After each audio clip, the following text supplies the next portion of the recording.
सहनाववतु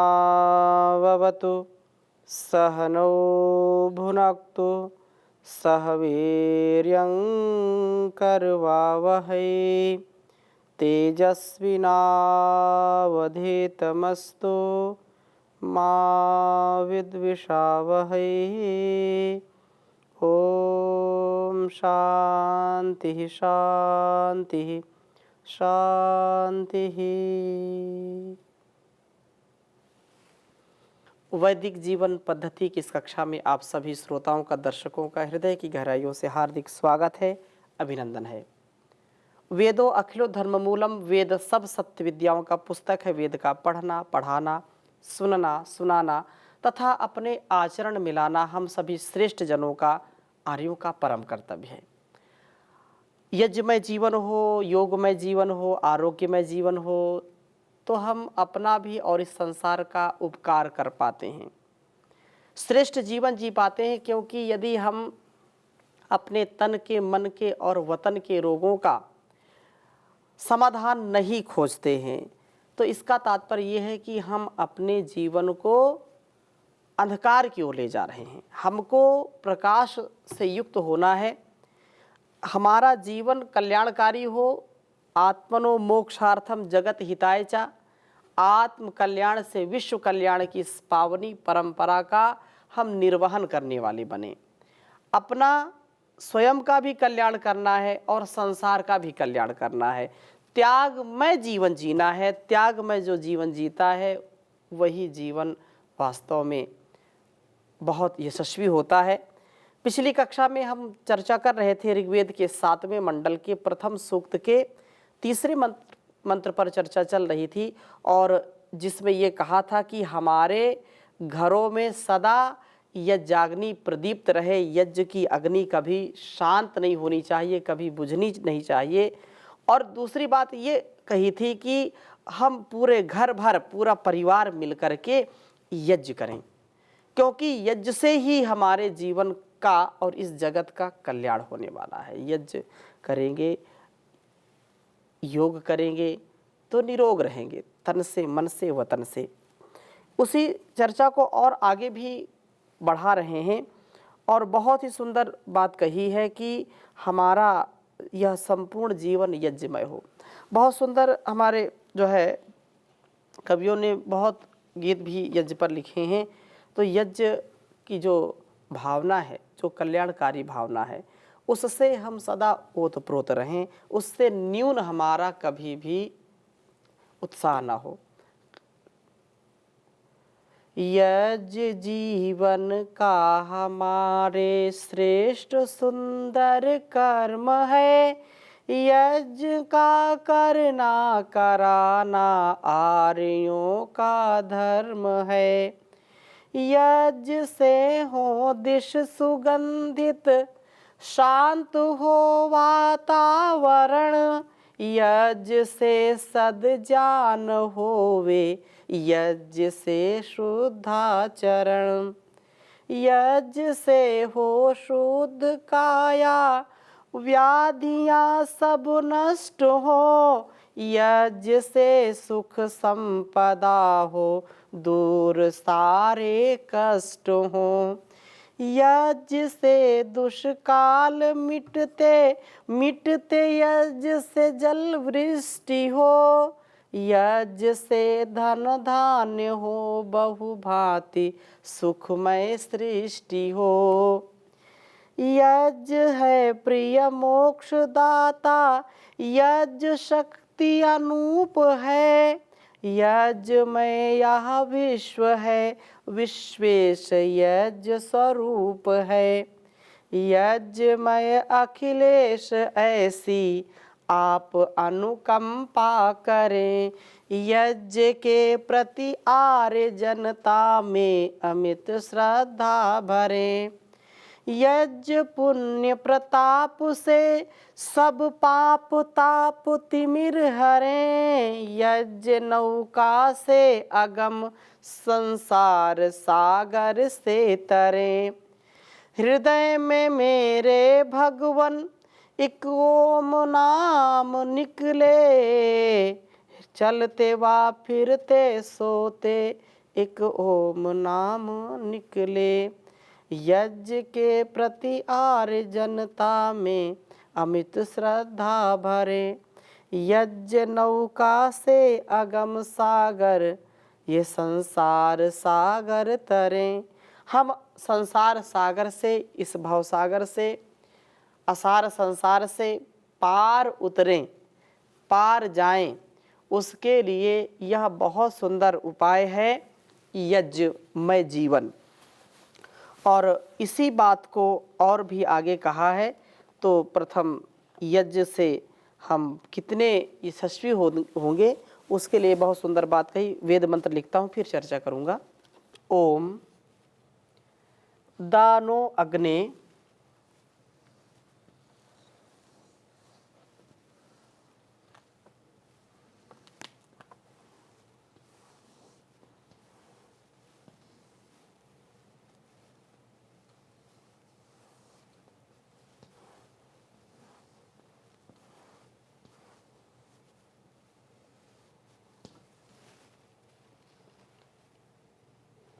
धिया रयिम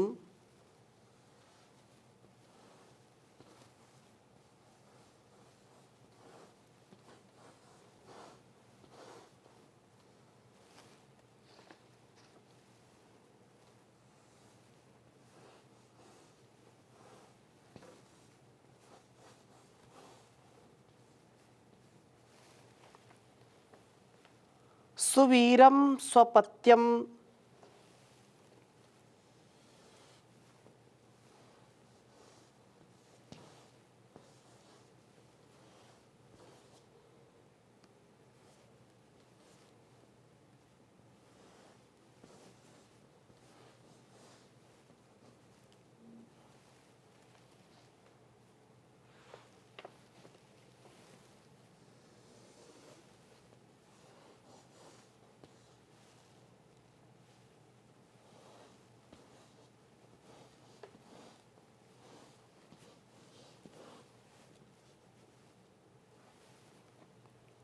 सुवीरम स्वपत्यम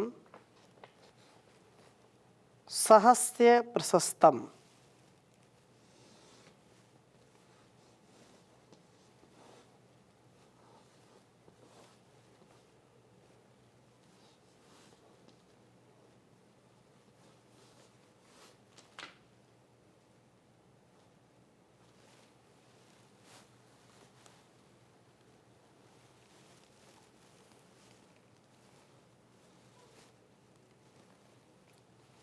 सहस्य प्रशस्तम।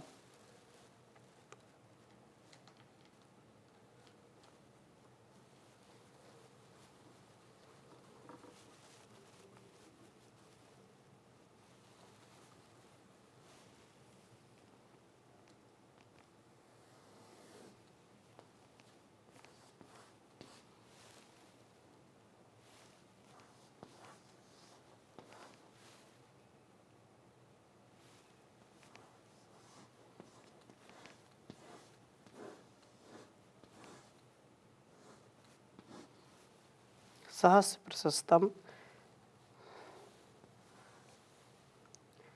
न यम यावा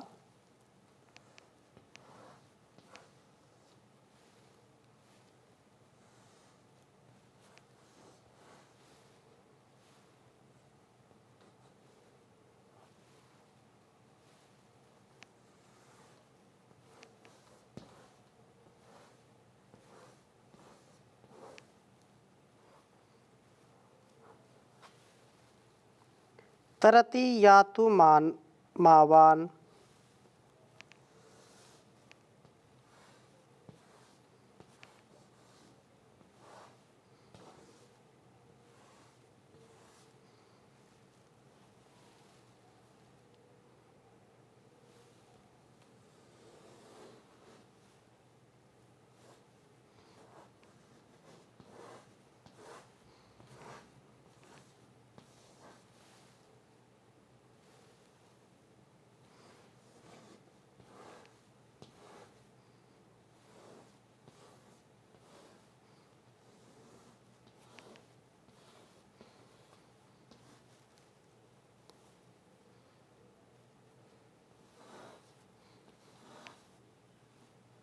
ऋग्वेद के 7वें मंडल के प्रथम सूक्त का यह 5वां मंत्र है। ओम दानो अग्ने धिया रयिं सुवीरं स्वपत्य सहसस्य प्रशस्तं नायं यावा तरति यातु मावान्। ओम दानो अग्ने धिया रयिं सुवीरं स्वपत्यं सहसस्य प्रशस्तं नायं यावा तरति यातु मावान्। बहुत ही सुंदर भाव है। जैसा प्रसंग चल रहा है, चर्चा चल रही है कि यज्ञाग्नि के समीप बैठे हुए परिवार के लोग यज्ञ की समाप्ति पर प्रभु से प्रार्थना करते हैं कि हे प्रभु, हमें आगे ले चलने वाले प्रभु, अग्ने नय सुपथार आए, आप सदा हमको आगे आगे ले जाने वाले हैं प्रभु। आप न हमें धिया, जैसा वेद मंत्र में कहा, दानो अग्ने धिया, बुद्धिपूर्वक किए जाने वाले कर्मों के द्वारा रयिं दाहा, धन को दीजिए। बुद्धिपूर्वक किए जाने वाले कर्मों के द्वारा विवेक पूर्वक, वैराग्य पूर्वक, ज्ञान पूर्वक अपने जीवन और जगत की भलाई के लिए हमको सदा उत्कर्ष के साथ जीवन को जीने का सामर्थ्य देने वाले प्रभु, आप हमारी बुद्धि, जो बुद्धि पहले शुद्ध बुद्धि हो, तो शुद्ध बुद्धि के द्वारा जो हमको धनार्जन मिले, जो हम कार्य करें, वह आगे हमको ले जाने वाला हो। रयिं दाहा, धन को दीजिए। हे सहस्ते, हमारे काम क्रोध आदि शत्रुओं का अभिभव करने वाले प्रभु, उस धन को दीजिए जो सुवीरम, उत्तम वीर जनों को जन्म देता है, अर्थात हम सबको वीर बनाता है।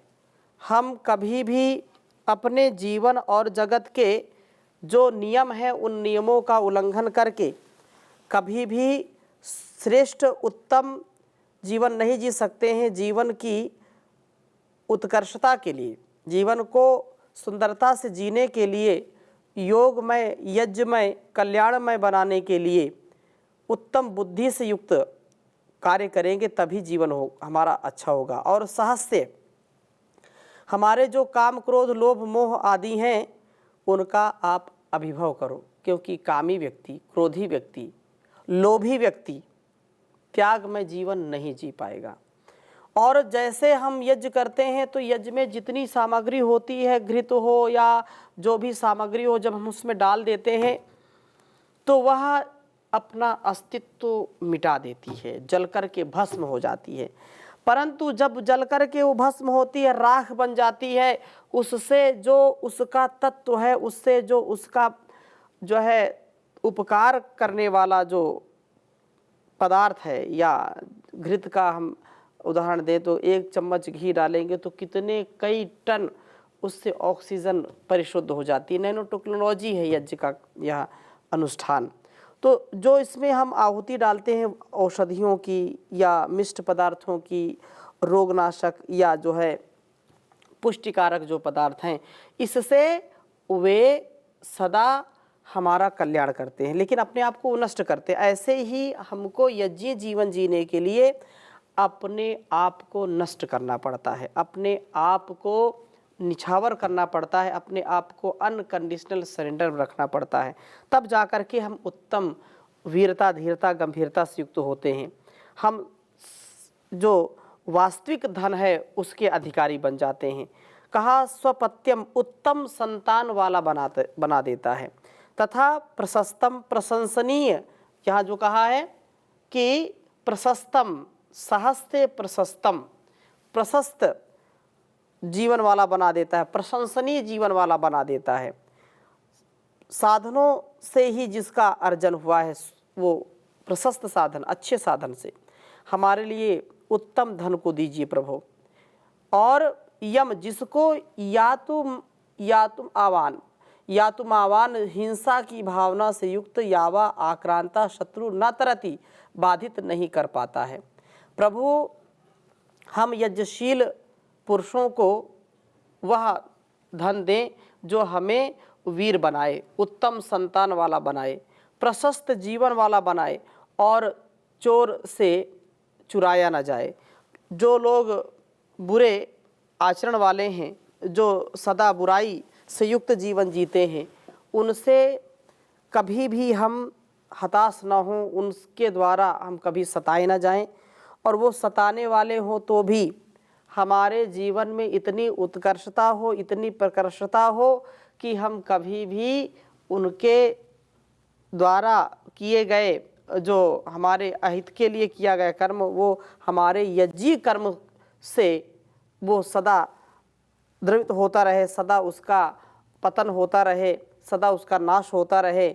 हम विनाश के लिए दुर्गुणों के, दुर्व्यसनों के, दुर्व्यवहारों के, दुष्चरित्र के विनाश के लिए सदा यज्ञमय जीवन करें, यज्ञमय जीवन बनाएं। अपने घरों में, परिवारों में, समाज में यज्ञ की प्रतिष्ठा करें। यह यज्ञ अलग अलग प्रकार से रोगों को दूर कराने वाला है, रोगों को दूर करके हमको बुद्धि से युक्त करता है। यज्ञ हवन के करने से मिटते सकल दुख द्वंद, मेघ वृष्टि को शोभ सृष्टि पर आवे अति आनंद। वायु शुद्ध हो रोगों को नाशे, उत्तम को हो शाखा बढ़े फल फूल। गंग यमुन के जल होवे निर्मल, प्राणी चले सब धर्म अनुकूल। और सत्य विद्या को धारण करके पापिन अविद्या पे डाले सब धूल। पैदा उत्तम औषधि होवे, मिट जाए सारे दुख आदि शूल। तो यज्ञ का अत्यंत ही महत्व है और यह सारे संसार का कल्याण करने वाला है। इसलिए कहा है, होता है सारे विश्व का कल्याण यज्ञ से, जल्दी प्रसन्न होते हैं भगवान यज्ञ से।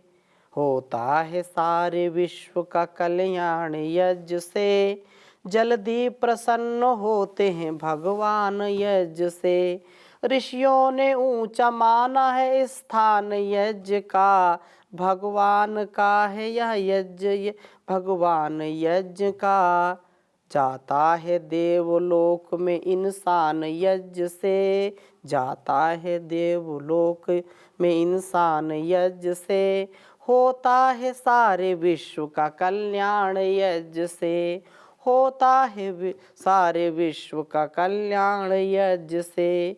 जो कुछ भी डालो यज्ञ में खाते हैं अग्निदेव, एक एक के बदले 100 दिलाते हैं अग्निदेव। बादल बना के पानी भी बरसाते अग्निदेव, पैदा अनाज करते हैं भगवान यज्ञ से। होता है सारे विश्व का कल्याण यज्ञ से। होता है कन्यादान भी हाँ इसके सामने, शक्ति व तेज है भरा इस शुद्ध नाम में। पूजा है इसको कृष्ण ने भगवान राम ने, पूजा है इसको कृष्ण ने भगवान राम ने। मिलता है राज कीर्ति और संतान यज्ञ से, होता है सारे विश्व का कल्याण यज्ञ से। इसका पुजारी कोई पराजित नहीं होता, इसके पुजारी को कभी भी भय नहीं होता। होती हैं सारी मुश्किलें आसान यज्ञ से, होता है सारे विश्व का कल्याण यज्ञ से। होता है सारे विश्व का कल्याण यज्ञ से। चाहे अमीर है कोई, चाहे गरीब है, चाहे अमीर है कोई, चाहे गरीब है। जो नित्य यज्ञ करता है वह खुश नसीब है। उपकारी मनुष्य बनता है महान यज्ञ से, उपकारी मनुष्य बनता है इस महान यज्ञ से। होता है सारे विश्व का कल्याण यज्ञ से, होता है सारे विश्व का कल्याण यज्ञ से, जल्दी प्रसन्न होते हैं भगवान यज्ञ से। तो यज्ञो वही श्रेष्ठतम कर्म जो कहा है, तो हमारा जीवन और यह जगत बहुत ही सुंदर उपवन बन जाता है। और उपवन ऐसा जहाँ हवन करेंगे वहाँ हमारे पतन का कोई प्रश्न ही नहीं है, सदा उत्थान ही उत्थान होगा। जो मनोविकारी लोग हैं, मन में जिनके रोग है, रोगानुसार भी आप यज्ञ कर सकते हैं। जो औषधियाँ हमारे ऋषियों ने बताई हैं कि इन औषधियों को डालना है, तो उन औषधियों से आप जब यज्ञ करेंगे, गाय के घृत के साथ यज्ञ करेंगे, आपको मंत्र नहीं आता, आप ऐसे करें, गायत्री मंत्र आए, कम से कम एक मंत्र से आप यज्ञ कर लीजिए। आप जब गोमय की समिधा में, आम्र की समिधा, आम की लकड़ी में, बरगद की लकड़ी में, गूलर की लकड़ी में, या पीपल की लकड़ी में, चंदन की लकड़ी में, जो आपको लकड़ी उपलब्ध हो, उसमें आप नित्य प्रति हवन जरूर करें। इससे घर के सारे रोग दूर होंगे। और जब सब लोग घर के मिलजुल करके बैठ करके यज्ञ करते हैं, तो उसका आनंद ही, कभी घर आपका टूटेगा नहीं, कभी आप से कोई रूठेगा नहीं। सबके अंदर प्रेम करुणा का भाव सदा सर्वदा आमोद प्रमोद सदा बना रहेगा, और आपका घर परिवार उत्थान को प्राप्त होगा। इसलिए यज्ञ जरूर करना है। यज्ञ की भावना जिसकी होती है वह कभी भी दुखी नहीं होगा।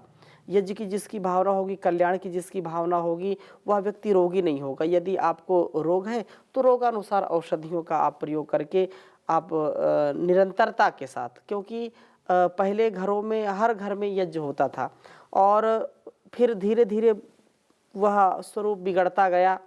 तो फिर माताएं अपने जब भोजन बनाती, उसी भोजन के बनाने के बाद उसमें घृत, गुड़, चीनी या जो कुछ भी मिष्ट पदार्थ हैं, हवन में कभी नमकीन पदार्थ नहीं डालते हैं, मिष्ट पदार्थ डालते हैं, तो उसकी आहुति दे करके फिर भोजन कराती थी। अब कोई लोग बोलते हैं कि अब गैस में भोजन बनाते हैं तो कैसे उसमें यज्ञ करेंगे। बिल्कुल बात सत्य है। तो कम से कम थोड़ा सा इसके लिए ज़रूर अपना समय निकालिए। इतना पैसा खर्च करते हैं, इतने सुख सुविधाओं में लोग रहते हैं, कोई इसमें ज़्यादा पैसा खर्च करने की आवश्यकता नहीं। आप घर में भी हवन सामग्री बना सकते हैं। आप अपने मन को, अपने घर को स्वस्थ रखने के लिए नित्य प्रति हवन जरूर करें, क्योंकि करो हवन हो शुद्ध भवन हो, पवन बीच महकार रे, हो दूर देश की बीमारी। वायु जल सुखदाई होवे, दुख दुनिया के बिसरे, घर घर में हो यज्ञ हवन तो वायुमंडल सुधरे। है यज्ञ दान करता कल्याण है वेदों में विस्तार रे, तुम किया करो सब नर नारी। क्योंकि हवन करो हो शुद्ध भवन हो, पवन बीच महकार रे। लंबी आयु वाले होते ऐसे वेद बतावें, हवन यज्ञ के करने वाले नर की योनि ही पावें। छोटों से प्रेम करते क्षेम, बड़ों के करने से प्यारे। हवन करो शुद्ध भवन करो, पवन बीच महकारे। बलवर्धक और रोग विनाशक वस्तु सुगंधित डालो, घृत सामग्री दोनों लेकर अग्नि में जाती डाली। लेकर के अग्नि पहुँचा दे गगन उस धुएं की महकार रे। नित्य करो तुम हवन भवन शुद्ध करो, सीधी धारा में मेह बरसे, ओले कभी ना पड़ते। यज्ञ के धुएं से मच्छर भी देखो कभी न लड़ते। यह संसार का नियम है। जितना हम अपने को त्याग से, तप से युक्त करके, यज्ञी भावना से युक्त होकर के जीवन को जिएंगे, उतना ही श्रेष्ठ हमारा जीवन होता जाएगा। इसमें कोई संशय नहीं रखनी चाहिए। क्योंकि जब हम कोई वस्तु या व्यक्ति या स्थान का उपकार लेना चाहते हैं, तो उसके बहुत ही स्वाभाविक रूप से उसको देखते हैं कि वास्तव में कितना कल्याणकारी, कितना अकल्याणकारी है। जो स्वयं अपना अस्तित्व त्याग करके इस समष्टि के कल्याण के लिए लगेगा, तो उसका भला क्यों नहीं होगा? अवश्य होगा। इसमें एक पल का भी प्रमाद नहीं होना चाहिए, एक पल का आलस्य, एक पल का प्रमाद व्यक्ति को गर्त की ओर ले जाएगा, नरक की ओर ले जाएगा। और जहाँ हवन होगा वहाँ पर जो नकारात्मक चीज़ें हैं, जो हमारे लिए या समष्टि के लिए अकल्याणकारी हैं, जो लोग बोलते हैं भूत प्रेत पिशाचनी डाकनी शाकनी, जिन घरों में रोज यज्ञ होता है, घर भर यज्ञ करते हैं, मंत्रों का उच्चारण करते हैं, वहाँ ये भूत बाधा कभी नहीं आती है। जो शरीर भी क्योंकि पंच महाभूत से बना है, ये भी भूत। तो ये जो लोग कहते हैं कि नकारात्मक या जो है नेगेटिव एनर्जी घर में रहती है, तो नेगेटिव एनर्जी को भी दूर करने के लिए, नकारात्मक जो वातावरण उसको दूर करने के लिए यज्ञ जरूर करें। बहुत ही सुंदर और बहुत ही सफल, बहुत ही आनंदमय जीवन जीने के लिए, एकत्व में रहने के लिए यह जो वेद मंत्र का आशय है, यह हमको सदा धारण करना चाहिए और इससे ही हमारा यशस्वी जीवन होगा। तो इन्हीं शुभकामनाओं के साथ आज की कक्षा को यहीं पर विराम देंगे। शेष चर्चा अगली कक्षा में नए मंत्र के साथ करेंगे। ओम शांति शांति शांति।